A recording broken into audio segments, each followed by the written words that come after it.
Irmãos, a abrirem suas Bíblias em Marcos capítulo 12, faremos a leitura dos versos 41 até o verso de número 44. É a última pregação neste capítulo, última sessão em Marcos capítulo 12, versos 41 a 44. Assim diz, irmãos, a palavra do nosso Senhor.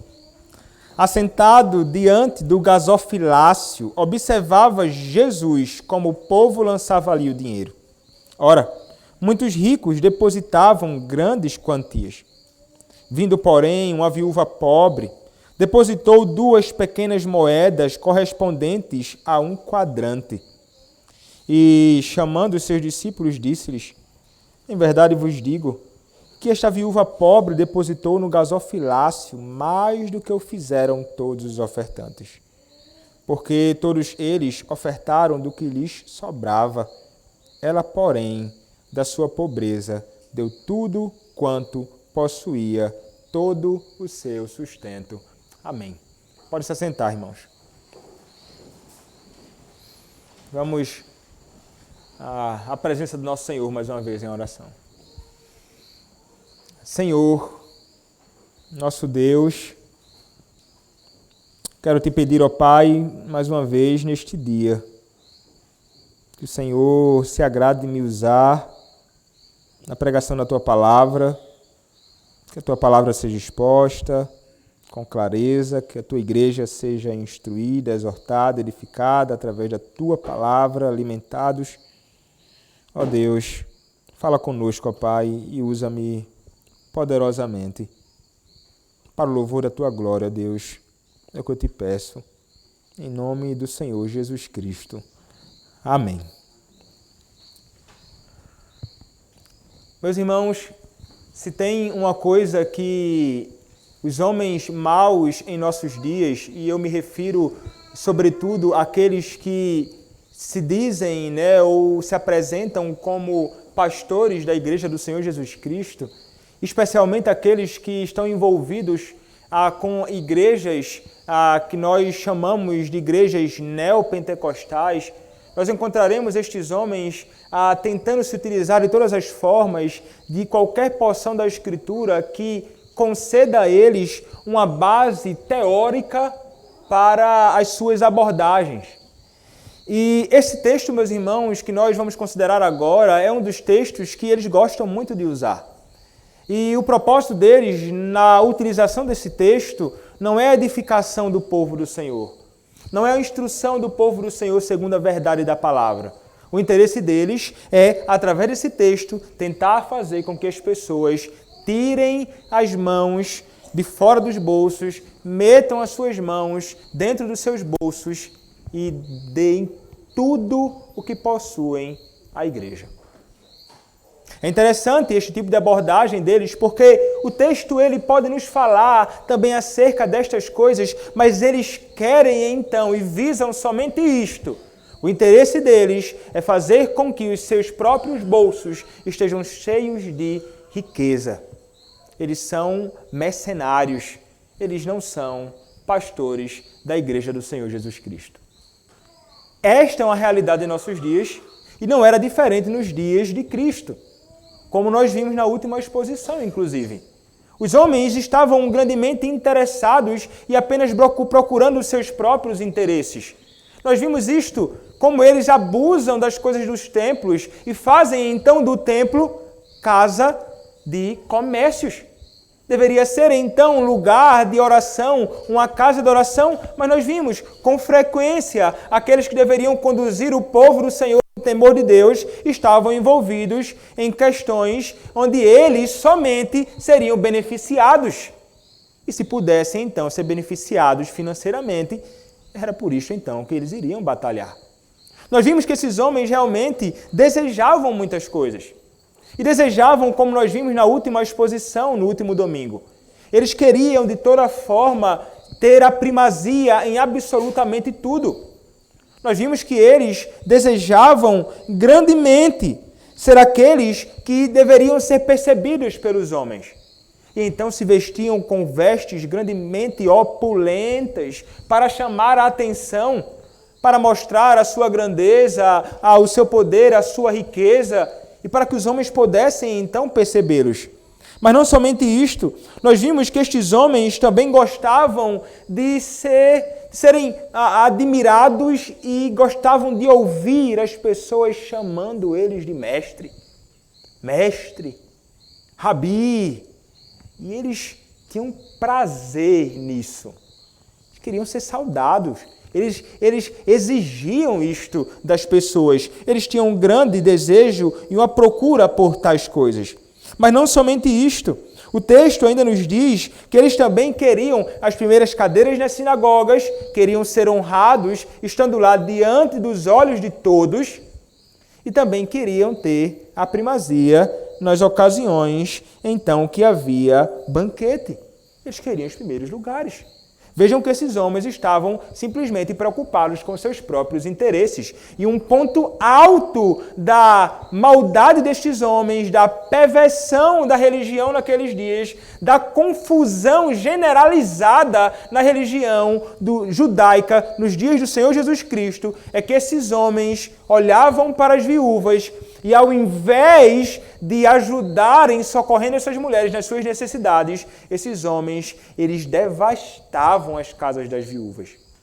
Eles estavam ali nas casas das viúvas e eles devoravam as casas das viúvas. Eles tomavam delas tudo o que possuíam, como que raspando assim o que eles podiam para eles.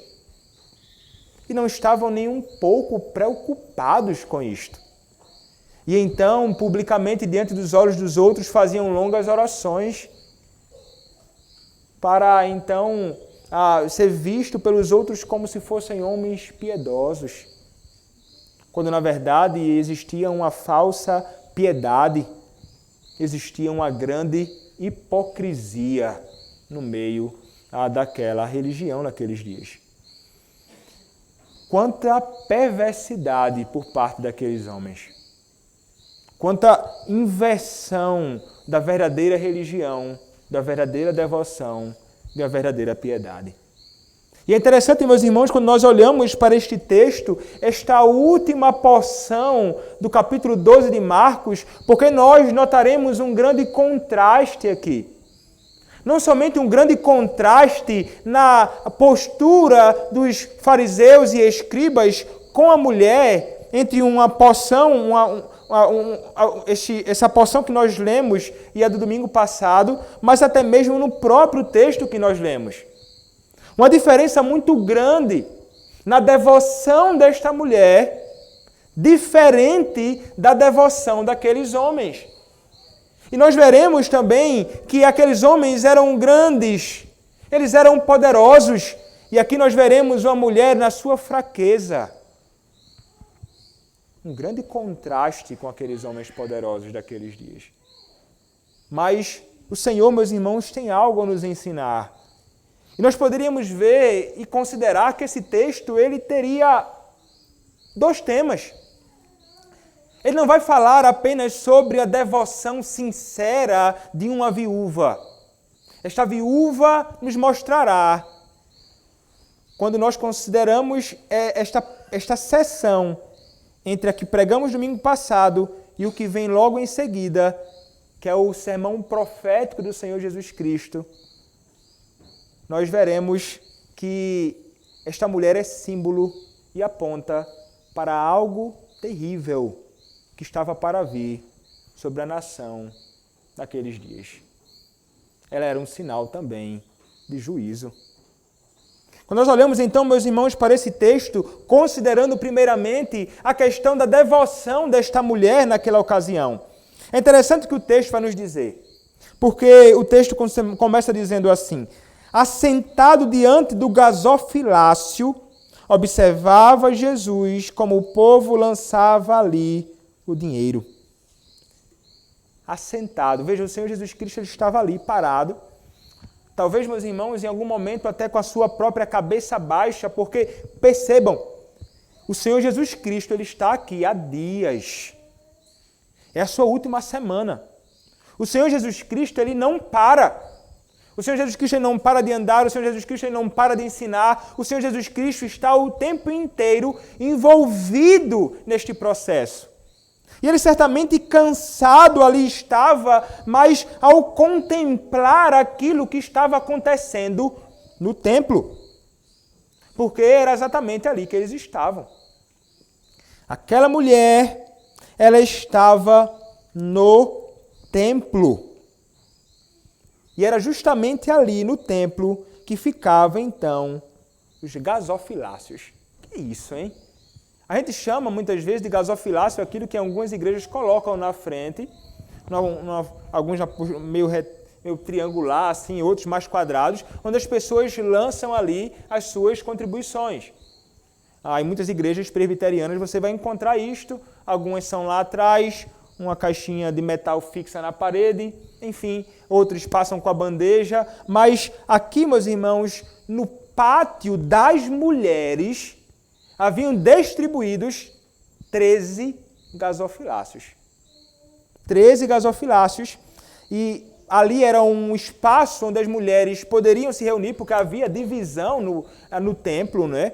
Então as mulheres tinham acesso àquele lugar e os homens também. E ali eles faziam as suas contribuições. E este recipiente, esta estrutura, este gasofilácio, ele era feito de bronze. É interessante. Esta era a estrutura dele e alguns vão dizer que ele era numa estrutura de um chofar. A questão física dele, né? O chofar era o que era tocado, inclusive, pelo povo do Senhor em questões de adoração. Era uma espécie de chifre, né? E ele possuía, provavelmente, este formato de bronze, onde as pessoas, então, lançavam as suas contribuições, lançavam as suas ofertas ali. E o que acontece? Cristo está observando como o povo lançava ali o dinheiro. E o texto então diz, verso 41, ora, muitos ricos depositavam grandes quantias. Então, muitas pessoas realmente de muito dinheiro se aproximavam daquilo e eles então pegavam o seu dinheiro. E vejam, não havia cédulas que você pega então, lança em qualquer lugar, não faz barulho nenhum. Eram moedas. Então imaginem homens ricos saindo então com sacolas cheias de dinheiro e lançando, pum, no gasofilácio. O barulho era grande. Era um anúncio de que alguém depositou algo muito grande lá. Então homens ricos, pum, barulho, bronze no bronze, moedas batendo no bronze, barulho grande naquele contexto. E as pessoas, opa, grande oferta foi depositada ali. Opa, grande oferta foi depositada ali. Os homens da lei, os mestres daquele dia, opa, grande oferta foi depositada ali. E era exatamente isto que acontecia. E o Senhor Jesus Cristo, ele estava a observar o que estava acontecendo. Atentamente, meus irmãos. Ele faz isto. Mas algo acontece naquele momento. O verso 42 nos diz, vindo, porém, uma viúva pobre, depositou 2 pequenas moedas correspondentes a 1 quadrante. Quem surge? Uma viúva.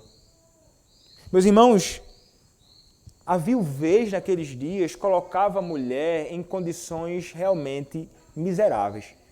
Essa mulher, certamente, ela estava passando por muita dificuldade. Vemos aqui, neste contexto, uma mulher que está desamparada. Ela não possui socorro. Ela não possui recursos. Ela não tem quase nada. Não sabemos a razão da sua miséria. Talvez o seu marido então morreu e como boa parte daquilo em que ela recebia e os homens trabalhando então com a agricultura, o que ela ia fazer? Se não então viver em condição miserável. Esta, então, era a situação dessa mulher no meio do povo de Deus, daqueles dias.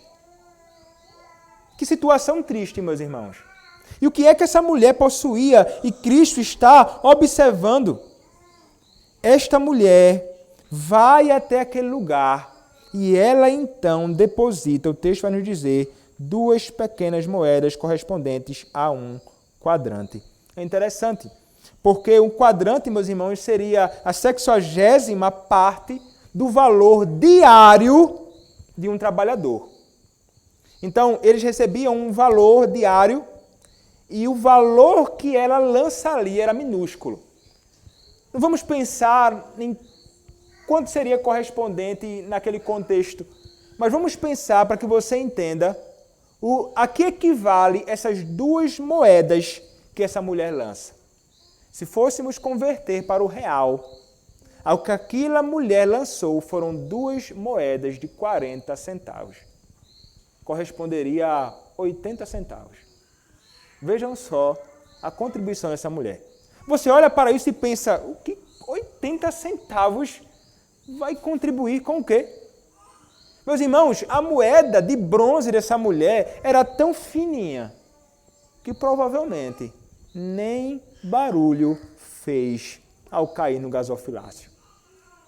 Aquilo certamente, para a liderança religiosa daqueles dias, eles poderiam imaginar, e uma vez que eles associavam a prosperidade, a bênção de Deus, ou a fidelidade do homem a Deus, eles olhariam para aquela mulher e pensariam, certamente, como muitos provavelmente pensaram, esta mulher deve estar em pecado. Esta mulher não é uma verdadeira adoradora de Deus. Quão distante ela está do reino de Deus, que condição miserável a desta mulher. Os homens eram maus. Os líderes religiosos daqueles dias estavam invertendo todas as coisas naquele contexto. E, meus irmãos, enquanto ela faz isto, alguém olha para ela, mais uma vez. Quem está olhando para esta mulher é o Senhor Jesus Cristo. Meus irmãos, e o que nós precisamos aprender é que nós devemos realmente usar as lentes de Cristo para olhar as coisas, porque o que é que Cristo vai ver na ação daquela mulher? Não é a mesma coisa que os líderes religiosos olhavam para a condição daquela mulher naqueles dias, não. Totalmente diferente. Não era a mesma postura. Cristo olha além daquilo que aquela mulher contribui externamente. Olha além daquilo. Ele olha realmente para o coração. Ele sabe que na disposição daquela mulher há uma verdadeira e sincera devoção a Deus, diferente dos outros homens. Tanto é que ele mesmo vai chamar a atenção dos seus discípulos e vai dizer o seguinte, verso 43, e chamando os seus discípulos, disse-lhes, em verdade vos digo, que esta viúva pobre depositou no gasofilácio mais do que fizeram todos os ofertantes. Mas, como assim? A mulher deu quase nada, mas ele vai dizer, mais do que aqueles homens deram na sua abundância. Por que ela deu mais? Ele vai explicar, dizendo, porque todos eles ofertaram do que lhes sobrava. Ela, porém, da sua pobreza, deu tudo quanto possuía, todo o seu sustento. Meus irmãos, o Senhor, nosso Deus, Ele é aquele que vê. O Senhor que contemplava aquelas pessoas fazendo as suas contribuições no templo é o mesmo Senhor que hoje contempla a cada um de nós. O Senhor que vê as intenções e ações dos homens naqueles dias é o mesmo Senhor que vê as ações dos homens em nossos dias. É o mesmo Senhor que vê a nossa devoção. É o mesmo Senhor que vê a nossa adoração. O Senhor, Ele vê além daquilo que os homens externamente podem contemplar. E, meus irmãos, é isso que deve trazer um temor imenso para o meu e o teu coração. Porque ainda que os homens ímpios estejam interessados em serem vistos e percebidos pelos homens na sua hipocrisia, nós devemos temer a Deus sobretudo e na nossa devoção deveríamos ser aqueles que se apresentam diante de Deus com toda a sinceridade do coração. Estes são verdadeiros adoradores, aqueles que adoram a Deus em espírito e em verdade. Aqueles que se aproximam diante de Deus, entregando a Ele aquilo que possuem. Meus irmãos, esta mulher nos apresenta uma verdadeira devoção. Ao entregar tudo aquilo que ela possuía, ela revela a confiança dela e em quem estava a sua confiança. A confiança dela não estava nos homens deste mundo. A confiança dela não estava naqueles homens envolvidos com a religião daqueles dias, porque o fato dela estar naquela miséria é uma grande demonstração de que aqueles homens não estavam fazendo o que deveriam fazer em favor das viúvas. Não estavam fazendo absolutamente nada de bom. Muito pelo contrário. Estavam fazendo com que elas ficassem em situações ainda mais difíceis. Então, meus irmãos, nós somos chamados a agirmos como esta mulher, no sentido de termos uma verdadeira devoção a Deus, de todo o nosso coração, como verdadeiros remanescentes de Israel, que era ela no meio daquele povo corrupto, no meio daquela confusão. Então, meus irmãos, nós que somos crentes, deveríamos então caminhar diferente dos mercenários de nossos dias, como aquela mulher contrastava com os mercenários dos seus dias. Na sua atitude, meus irmãos, ela demonstra grande abnegação. Na sua ação, ela demonstra grande desprendimento com as coisas que ela possuía. Meus irmãos, ainda que tenha sido pouco, era tudo. Tudo. Muita coisa. Era aquilo que ela tinha apenas. E então, ela entrega exatamente tudo. E veja, não estou querendo dizer aqui que você tem que pegar tudo que tem na sua conta, raspar e jogar para a igreja. Isso é o que muitos pastores vão dizer por aí. Pegue tudo que você possui, seu carro, sua casa, seu dinheiro, seus imóveis, vende e dê para a igreja. Não, esse não é o ponto. Nós somos chamados aqui e o princípio é alguém que vai se entregar numa devoção sincera a Deus sacrificialmente. Alguém que está disposto a abrir mão de muitas coisas para o serviço a Deus numa devoção que é realmente verdadeira. Então, ela é alguém que estava demonstrando isso. E nós, ao vermos essa ação dela, meus irmãos, podemos nos recordar de coisas que nós já vimos nas pregações anteriores. Porque a ação dela revela, então, as características, os passos, a marca de pessoas que são verdadeiros discípulos do Senhor Jesus Cristo. O que é que nos diz, meus irmãos, ainda no Evangelho de Marcos? Marcos capítulo 8. Já expus essa porção. Marcos 8, versos 34 a 38. Então, convocando a multidão, e juntamente os seus discípulos, disse-lhes: se alguém quer vir após mim, a si mesmo se negue, tome a sua cruz e siga-me. Quem quiser, pois, salvar a sua vida, perdê-la-á. E quem perder a vida por causa de mim e do Evangelho, salvá-la-á. Que aproveita o homem ganhar o mundo inteiro e perder a sua alma. Que daria um homem em troca de sua alma?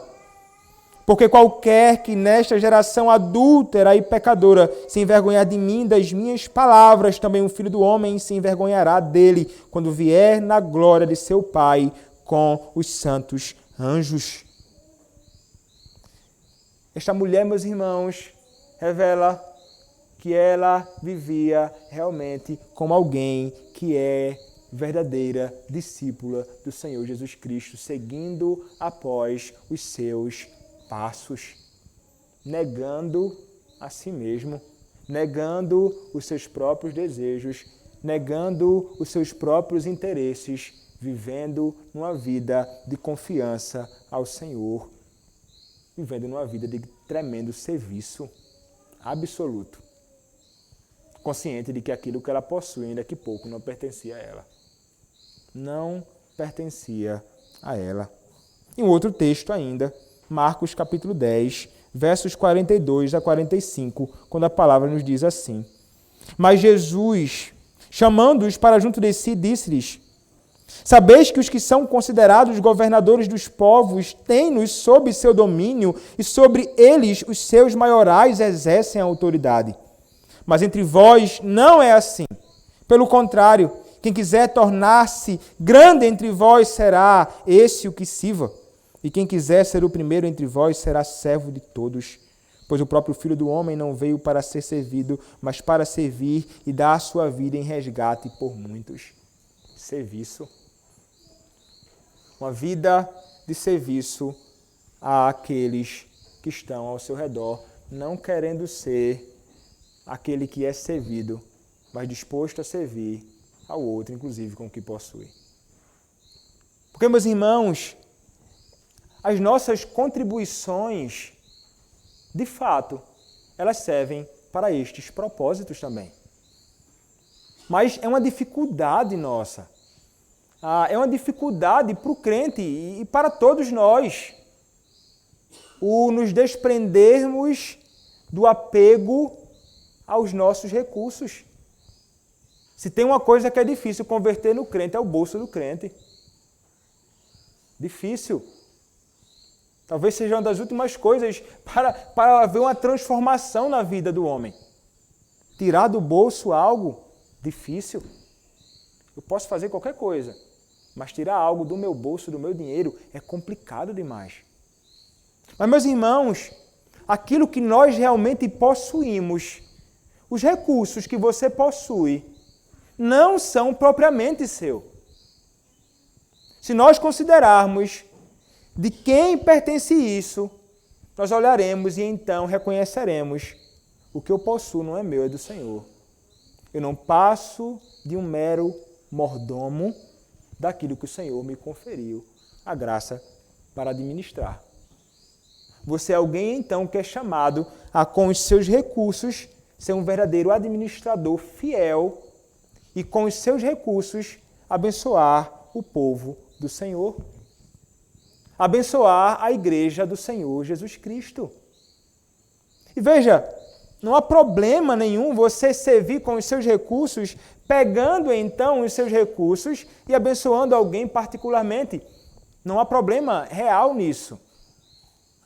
Mas se você é alguém que deseja então fazer esse tipo de coisa, mas negligencia o seu dever como membro da contribuição na igreja, pensando, eu já tiro, então faço isso por fora, está errado.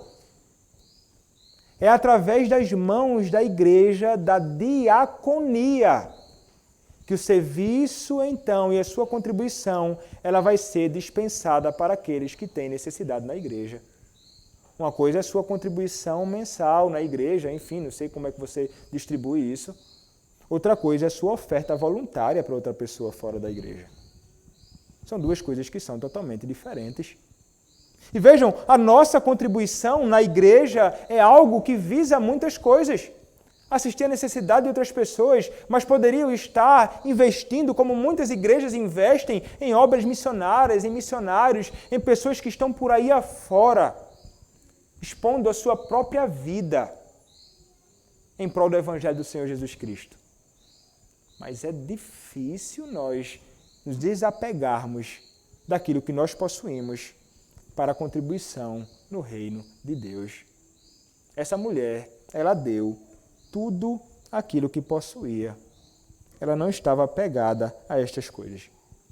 E veja, isso não é algo que se limita somente àqueles que têm grande dinheiro não, viu? Porque alguém pode imaginar o seguinte: mas eu tenho pouca coisa, essa mulher também não tinha nada. Mas é tão pouquinho que eu vou dar, se eu for contribuir, não importa o valor. Ninguém está determinando o valor. O Senhor não está aqui interessado no valor do que davam. O Senhor estará interessado em um coração que dá com alegria e sinceridade de coração aquilo que pode dar. E com esta contribuição, a Igreja de Cristo avança. E aqueles que carecem, então, destes recursos também são assistidos. Mas talvez você pare e pense: mas se eu tirar algo daqui, e agora o que vai ficar? Pode ser que falte para mim alguma coisa. E às vezes é uma preocupação legítima por parte de alguns, mas na maioria dos casos não. É só incredulidade.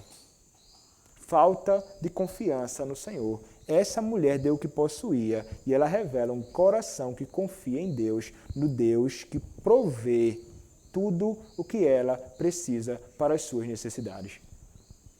É neste Deus que você crê ou não? Este é o Deus que é revelado na Escritura Sagrada. É o Senhor que nos dá aquilo que precisamos. É o Senhor que nós oramos a Ele pedindo o pão de cada dia e Ele nos dá o pão de cada dia. Nem mais nem menos. Muitas vezes até sobra na realidade, não é? Meus irmãos, eu poderia dizer aqui que todos nós somos ricos. Todos nós somos ricos. Talvez na sua casa você tenha comida hoje e sobre para amanhã. Isso é riqueza. Muitas pessoas têm o que é do dia ali, só naquele dia, meu amigo. E no outro dia eu vou ter que correr atrás para tentar providenciar algo para agora, porque amanhã não tem. Mas a sua despensa pode estar lá com comida, pode até ser pouco, mas tem macarrão, arroz bastante, né? Aqui para o lado do norte, ovo, não importa, é riqueza, é providência do Senhor, é o que Ele nos dá diariamente. O Senhor provê e nos socorre nas nossas necessidades. Nós temos, meus irmãos, sendo nós ricos realmente, com bastante dinheiro no bolso ou pouco, nós devemos confiar no Senhor. Confiar nele.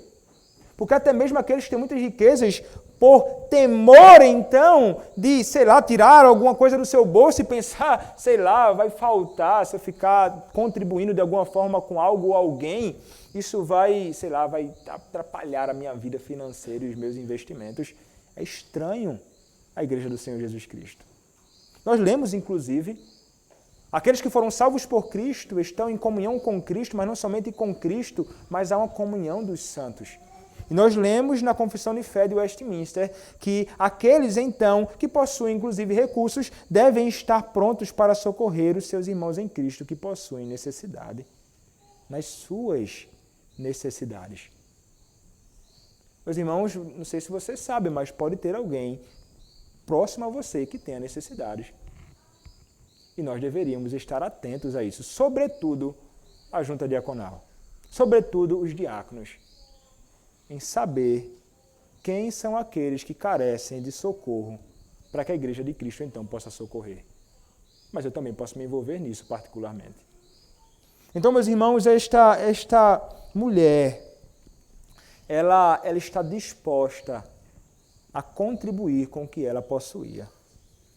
Ali estava ela dando tudo o que tinha, dando-nos um exemplo de devoção invejável e dando-nos um exemplo de plena confiança no Senhor, que é invejável.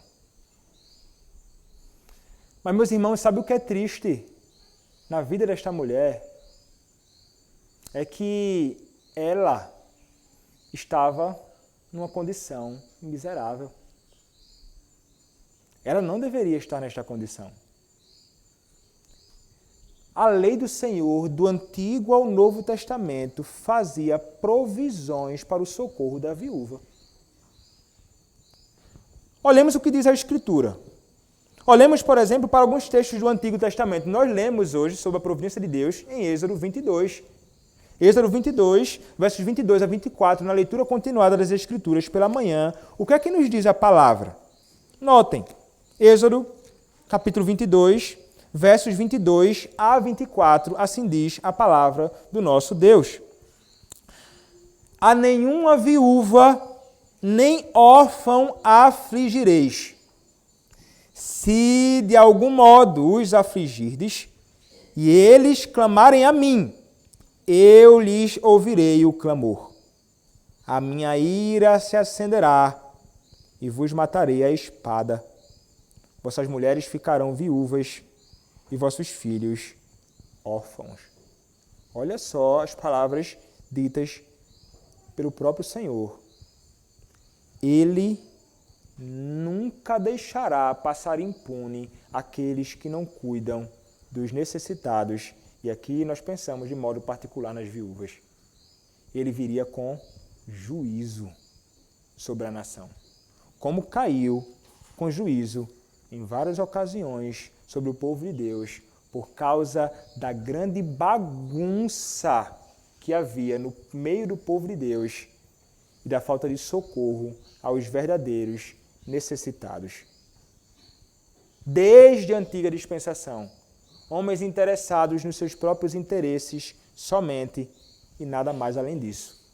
Homens que queriam simplesmente engordar e encher a sua barriga e os seus cofres com recursos, mas que negligenciavam o socorro àqueles que realmente precisavam.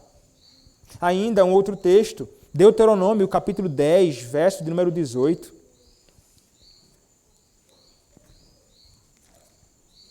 Deuteronômio, capítulo 10, verso 18, assim nos diz a palavra.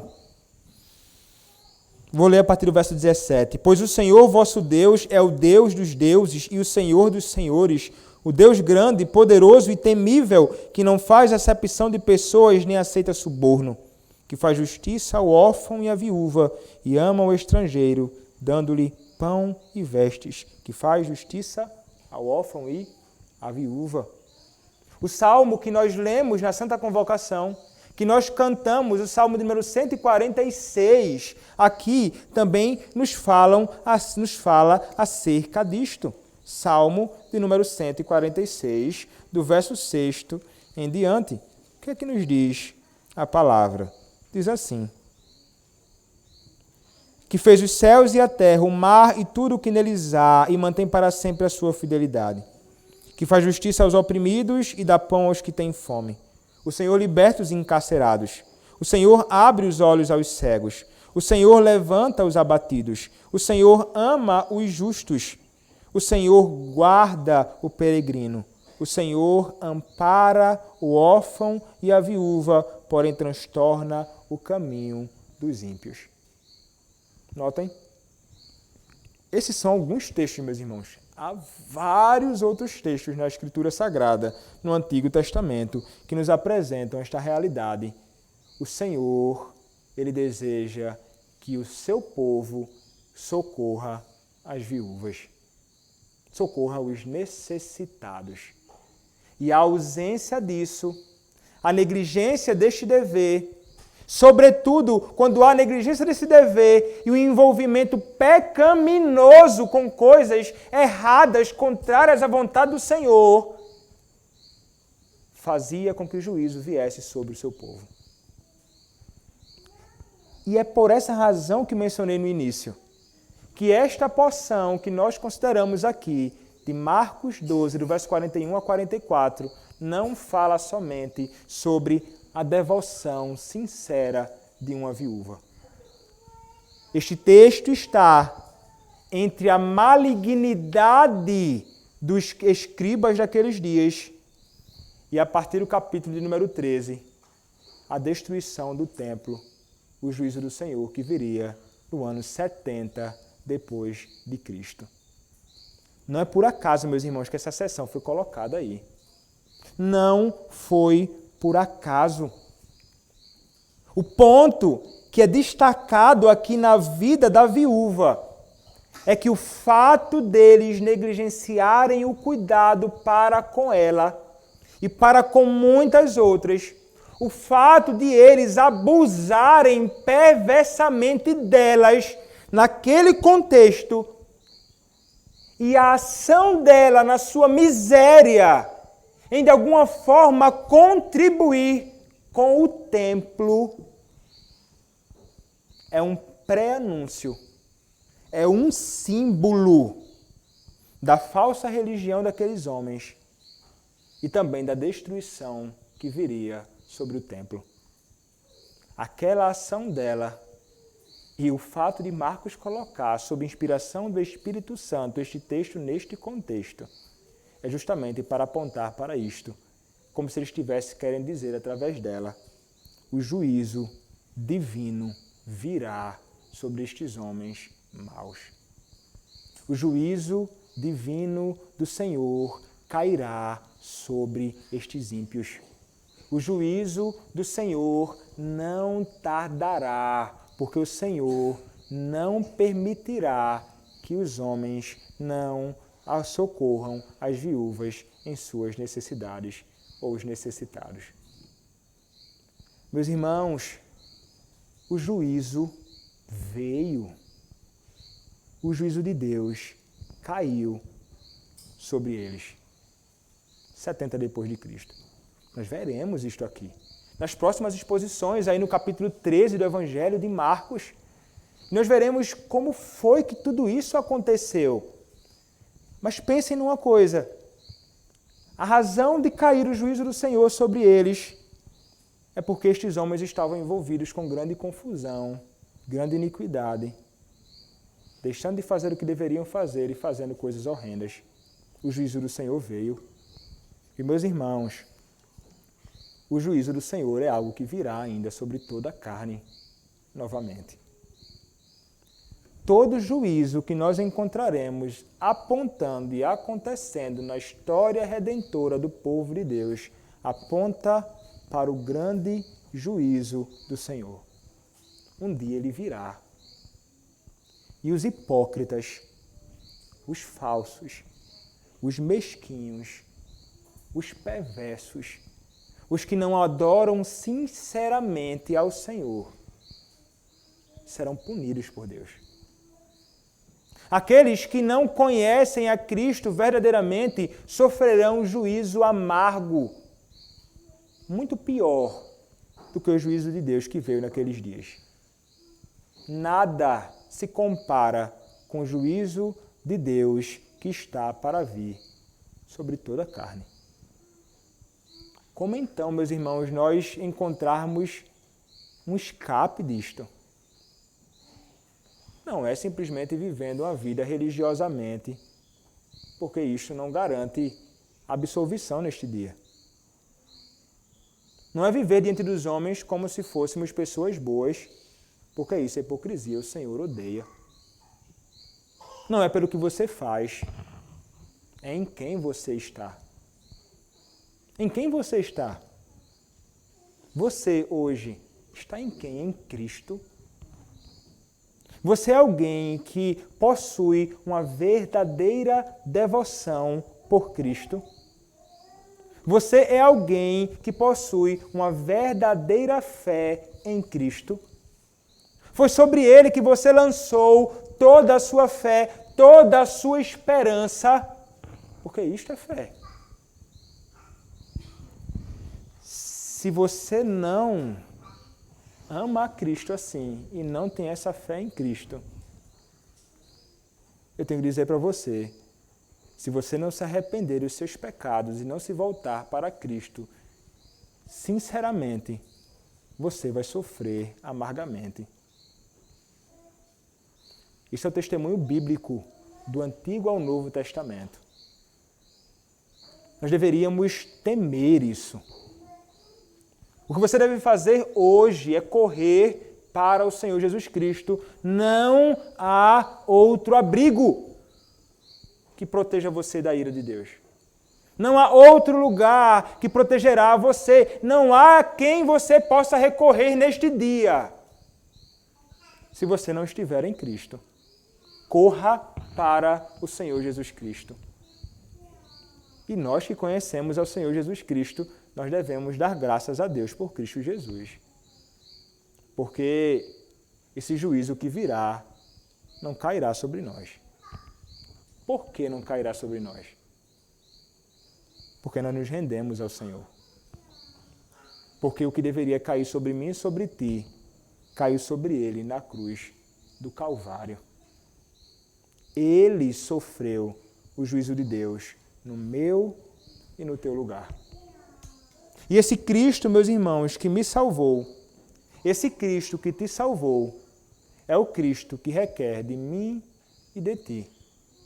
Hoje, uma devoção sincera a Ele, de todo o nosso coração, com toda a nossa alma, com todo o nosso entendimento. Isto é agradável ao nosso Senhor. E isso é bom para nós. E isso é bom para a igreja do Senhor Jesus Cristo. Deste modo, então, o nosso Deus será glorificado e a igreja do nosso Senhor Jesus Cristo, grandemente edificada, e prosperará. Quando o povo de Deus vive segundo a vontade do Senhor neste mundo. Amém. Vamos orar, irmãos, ao nosso Senhor. Senhor, nosso Deus, ó Pai, ajuda-nos, Senhor, a sermos verdadeiros discípulos do Senhor, que estão dispostos a sacrificar o que possuem, não somente a si mesmos, mas o que possuem, também ao Senhor. Ó Deus, livra-nos do apego demasiado, Senhor, às coisas deste mundo. Ajuda-nos, Senhor, a sermos servos, homens e mulheres dispostos a servir uns aos outros. Ó Deus, tem misericórdia de nós, Senhor, por todas as vezes que nós falhamos nos nossos deveres. E segundo a Tua palavra, pela operação do Teu Santo Espírito, ajuda-nos, Senhor, a caminhar do modo que seja agradável a Ti. Ajuda-nos, ó Deus, a servirmos verdadeiramente os nossos irmãos, com uma grande demonstração de que amamos o Senhor mais do que todas as coisas, servindo aos nossos irmãos em Cristo. Ó Deus, sê conosco, é o que eu te peço, em nome do Senhor Jesus Cristo. Amém.